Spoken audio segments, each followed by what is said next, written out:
Hoje, dia 7 de abril, a gente está aqui fazendo a atividade 2 de LIVE do Pense Colégio Curso, do professor Vitor Pérez. A primeira pergunta é: quais foram as dificuldades apresentadas para escrever as partes mais relevantes das notícias da atividade 1 que ele tinha passado? Então, a notícia que nós escolhemos foi sobre a conquista do Penta do Brasil, né? E a gente teve uma certa dificuldade em encontrar palavras substitutivas, que era Copa do Mundo, que era campeão, mundial. Então a gente teve que buscar abrir um leque maior para a gente poder trocar essas palavras. A segunda pergunta é: quais as habilidades necessárias para realizar esta atividade?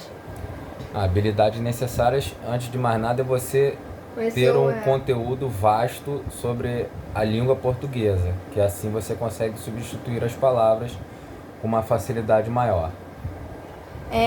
A terceira pergunta: qual a importância de conseguir usar mais palavras, além das mais óbvias, para passar uma mensagem, como feito na atividade?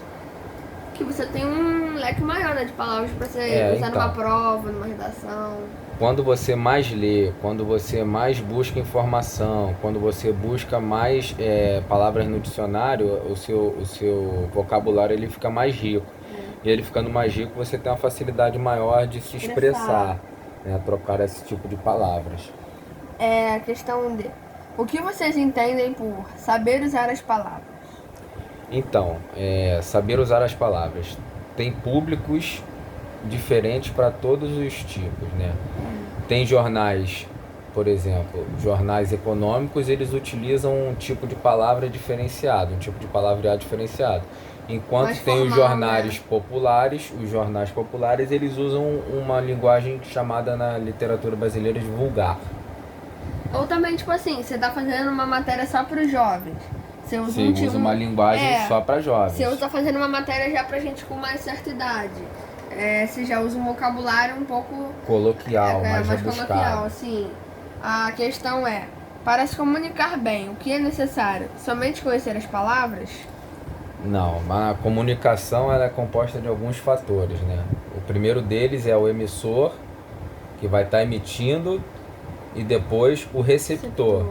Então você tem que, quando você vai passar alguma mensagem, você tem que ter a certeza como emissor que o receptor fez o mesmo, a compreensão daquilo que você está passando. Por exemplo, se você falar uma ironia, pode ser que para você soe de um jeito, para outra pessoa de outra forma.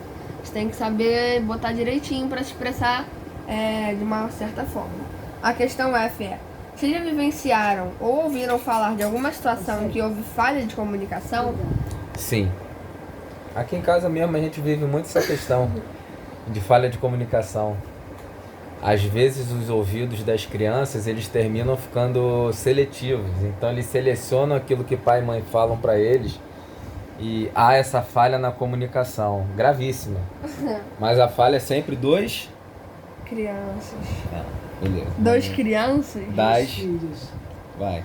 G. Vocês já tiveram dificuldade de se expressar alguma vez? Conseguem identificar possíveis causas para isto? Sim, algumas vezes a gente quer passar a fazer algum treinamento, ou passar algum conhecimento, ou fazer alguma palestra, onde de repente o nervosismo termina fazendo o domínio da nossa mente e a gente termina perdendo o foco daquilo que a gente quer falar. Então, se a gente não conhece ou não domina o tema, a gente termina às vezes se expressando de forma errônea ou equivocada dentro de um contexto. Isso acontece bastante quando muitas pessoas falam em público, né? Tem muita gente que acaba tendo a vergonha de falar em público. Aí acaba se expressando errado, gagueja um pouco. Essa foi nossa atividade 2. Valeu pelo trabalho e finish. Abraços.